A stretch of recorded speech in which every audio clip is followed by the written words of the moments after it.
Diputados del Partido Socialista entregaron al ministro del Interior, Jorge Burgos, un texto de 85 páginas en el que proponen un cambio a la actual Constitución.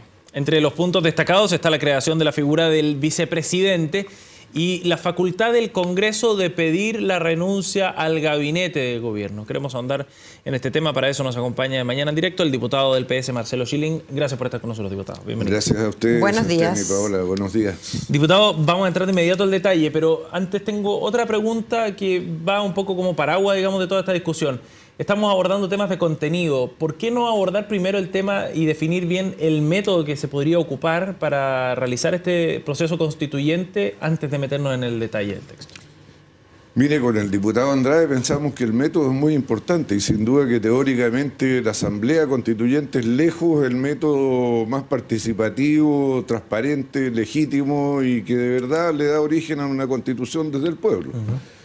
Pero la presidenta tendrá que ponderar cuáles son las circunstancias porque atraviesa el país y ese método es o no es el mejor. Ahora nosotros pensamos que esta es una contribución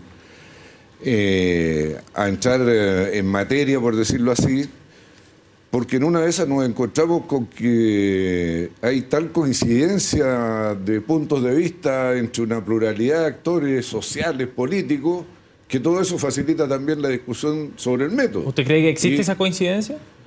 Tenemos que testearlo. Que yo sepa, este es el primer... Pero usted conversa con su... Este es el primer texto completo de una nueva constitución que se propone. Y aquí, mire, muy sencillo porque nuestras clases de educación cívica están bastante debilitadas, si no ausentes desde hace décadas. La Constitución es un instrumento que distribuye el poder en la sociedad y entre los distintos actores de la sociedad política, que es el Estado. Su primera parte generalmente es la declaración dogmática de las libertades y garantías individuales y los derechos. Los derechos generalmente son los del liberalismo, nosotros eso lo replicamos, el derecho a expresarse, organizarse, a reunirse, manifestarse, a la libertad de información, de expresión, etcétera, etcétera. Pero agregamos derechos sociales, a educación, salud, vivienda, que son derechos de nueva generación y que no eran contemplados por el constitucionalismo anteriormente. En esos derechos está el derecho de propiedad, que nosotros lo mantenemos prácticamente como está hoy día, agregándole lo que el Papa y muchas otras autoridades morales del planeta han dicho, que la propiedad tiene una función social que también debe cumplir. La segunda parte de la Constitución es la llamada orgánica, donde está la distribución del poder entre las distintas instituciones del Estado, donde se establecen los contrapesos, que es lo que permite que esta organización política del Estado no anule la declaración de los derechos, libertades y garantías individuales. Porque si usted concentra mucho el poder en un ente, en la parte orgánica, está poniendo en jaque los derechos que antes denunció en la parte dogmática. Entiendo entonces, diputado, dado que tenemos en Chile hoy un sistema presidencialista, que esta constitución, este proyecto de constitución pretendería cambiar por completo, entiendo entonces que ustedes consideran que hoy los derechos garantizados en el 19 no se están respetando a cabalidad precisamente por una figura presidencial tan potente. Bueno, no solo por la figura presidencial potente, sino que por el propio texto de la Constitución actual. Por ejemplo, la Constitución nos garantiza a ustedes, a mí, a todos los chilenos y chilenas el derecho a vivir en un medio ambiente sano. Como para reírse. 3 líneas y media. Bueno, ¿para qué vamos a hablar de la situación hoy día en Santiago? 3 líneas y media. Garantiza el derecho a propiedad, 2 páginas y media. Entonces, no solo hay que cambiarlo por lo que es el poder del presidencialismo, sino que porque hay un desequilibrio en la construcción de los derechos y de las libertades que, bueno, el historiador de Ramón fue lapidario cuando dijo que esta Constitución estaba concebida para favorecer a una pequeña minoría en perjuicio de la inmensa mayoría. Eso son palabras de un autor, además, que no es sospechoso ni de izquierdismo, ni de marxismo, ni de socialismo, ni nada de esos ismos que se parecen. Ok, diputado, pero en esta propuesta, desde el punto de vista de la orgánica del funcionamiento político, lo que más se ha destacado es el cambio de un sistema presidencialista como el que tenemos hoy día a una suerte de régimen parlamentario. ¿Por qué ese cambio? Semiparlamentario. O semiparlamentario. ¿Por qué es necesario hacer ese cambio, primero? para equilibrar dos poderes que son determinantes en la vida de los ciudadanos, el poder ejecutivo y el poder legislativo. Pero yo entiendo la figura del presidente y el vicepresidente, el presidente seguirá a cargo de las cuestiones del Estado. Okay. Defensa, relaciones exteriores, nominación del gabinete. El vicepresidente estará a cargo de los asuntos de gobierno, encargado de la administración de la vida cotidiana, doméstica, por decirlo así. De lo que está dentro del país. Y ambos tienen el derecho de, por una vez en su periodo, disolver el Parlamento. En el caso que este se convierta en un obstáculo al cumplimiento del programa que comprometieron con el pueblo de Chile cuando los eligieron, la pérdida del apoyo político suficiente y necesario en el Parlamento, las consideraciones que se establecerán en la ley. Y a su vez el Congreso tiene derecho a disolver por una vez el gabinete nombrado por el presidente por razones similares. Pérdida de la mayoría, en fin.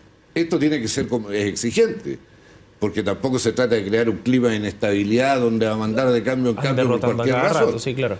Para disolverlo, el Congreso tiene que solicitarlo por las 3/5 partes de sus miembros. ¿Ah? Y solo lo puede hacer por una vez, porque se dice que las 3/5 partes que pidan una vez la remoción y fracasen en el intento, no pueden volver a solicitarlo. O sea, 3/5 partes no se reúnen 2 veces en un periodo. Diputado, mi pregunta específicamente va a por qué este cambio respondería al contexto actual también de crisis que vive la política nacional, respondería de una mejor manera al sistema presidencialista que ya tenemos hoy día. Porque, mire, nosotros pensamos que lo que está ocurriendo en Chile tiene origen en algo que está negado por nuestra realidad, que es la primacía de la persona en la consideración de la organización política y de la Constitución y de las leyes.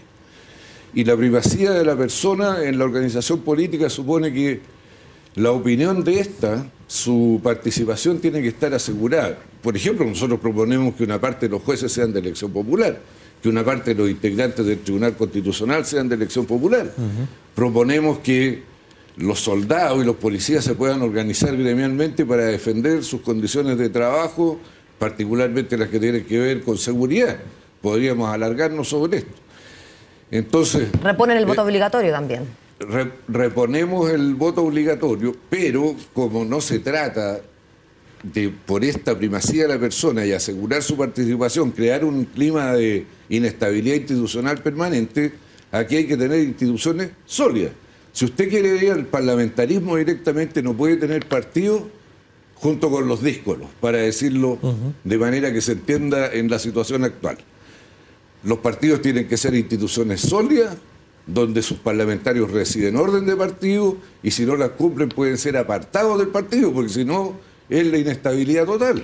Ahora, cualquier díscolo por hacerse popular, bueno, discrepa el partido y deja en minoría al gobierno, cae el gobierno, eso no tampoco es razonable. Diputado, más allá de la orgánica y de lo que dicen estas 85 páginas, ¿usted de verdad logra imaginarse que en un plazo mediano Chile pueda reconvertirse en esto, digamos, en lo que hay contenido en esas 85 páginas? Se lo pregunto porque es un cambio de tal magnitud, es un giro copernicano, es enorme el cambio, desde el punto de vista de la idiosincrasia, desde el punto de vista de las propias instituciones que tienen que estar tan firmes y bien posicionadas. ¿Cómo se hace en la práctica una cosa así? Ahora, si no estuviera convencido, no haría ni el intento siquiera. Pero yo quiero decirle que hay un pequeño precedente. ¿Se acuerda del convenio de CRN, Carlos Larraín, Gutenberg Martínez? Hablaron del cambio del régimen presidencial.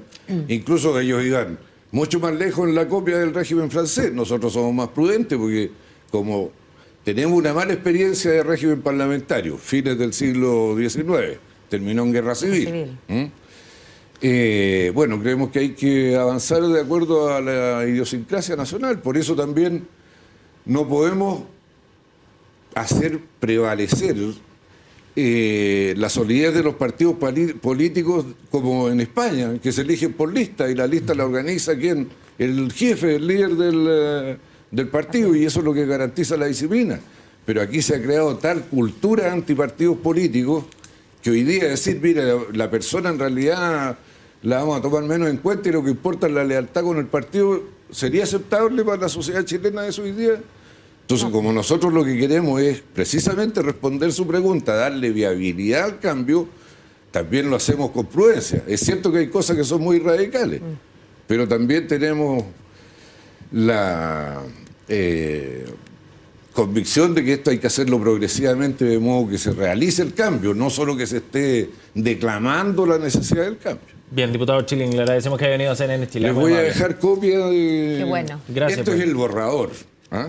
A ver si comienza así la discusión entonces del proceso constituyente Pero que de tanto ha hablado pronto el después gobierno. quiero agregar una cosa, no solo lo firmó Osvaldo Andrade y yo, sino que justo en el momento que lo presentamos, gentilmente adhirió Guillermo Ceroni del PPD. Bien. Así que también está... Firmante. ¿Ah? Gracias, Bien, pues. diputado. Se los dejo con todo cariño. Muchas gracias, buen día. Hasta A la ustedes, próxima. pues. Vamos a una pausa, estamos de vuelta.